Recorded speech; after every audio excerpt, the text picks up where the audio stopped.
Now, the United Kingdom is all set to get a new Prime Minister, and the contenders for the post have gone head-to-head for the very first time in a televised debate.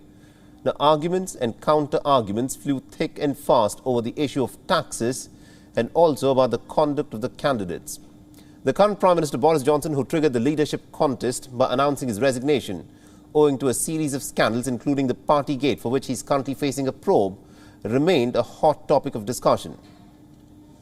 Now, during the debate, the former Finance Minister Rishi Sunak, who was one of the first ones to resign from Boris Johnson's government, apologised for breaking the COVID-19 regulations and said that he could no longer give Johnson the benefit of doubt.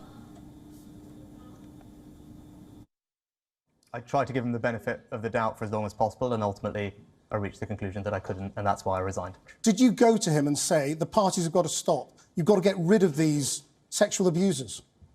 Of course, I've had disagreements with the Prime Minister in private over the course of my time in office. But what I would say is, I'm not going to walk away from everything that the Prime Minister and this government has done over the past few years. I'm proud of the achievements. Well, Foreign Minister Liz Truss backed Johnson until the very end, defending her loyalty to the Prime Minister. He has been very clear himself that he made mistakes in government. But he had a huge range of achievements. Is he an honest Brexit. man? When did you tell Boris Johnson he was wrong and he had to go? I'm a loyal person. I stood by Boris Johnson. Of course, I raised issues with him in private. But I supported him for the leadership election.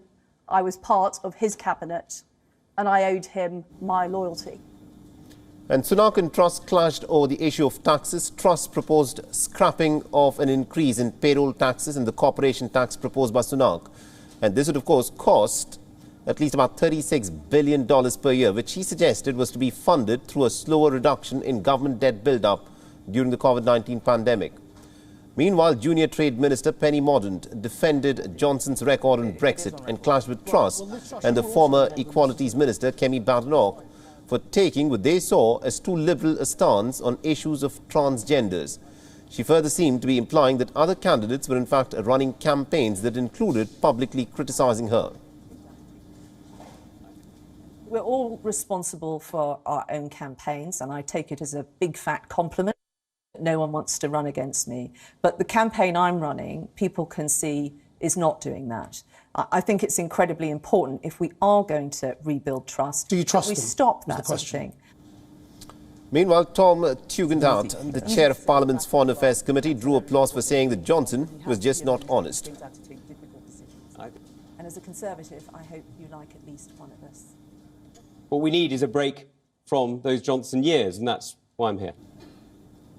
Now, the opinion polls showed that Tugendhat was viewed as the best performer with about 36% of the votes, while Rishi Sunak was in the second position with 24% of the votes, followed by Penny Mordaunt and Badenoch at 12%. And Liz Truss was in the rear, who just got about 7% approval after the debate. Rishi Sunak had topped the first two rounds of voting, but he faces some very stiff competition from Truss, who has the backing of a number of senior figures. While Penny Mordaunt enjoys major popularity amongst the Conservative Party members, who will decide the ultimate winner of the race for the next British Prime Minister. The ballots of lawmakers will resume on Monday, and the candidate with the fewest votes will be eliminated each time until the final two are chosen by the 21st of July. The new leader will then be selected by the country's 200,000 Conservative Party members. And this, of course, will be announced on the 5th of September. Immigration plan. And as Conservative leader... WION is now available in your country. Download the app now and get all the news on the move.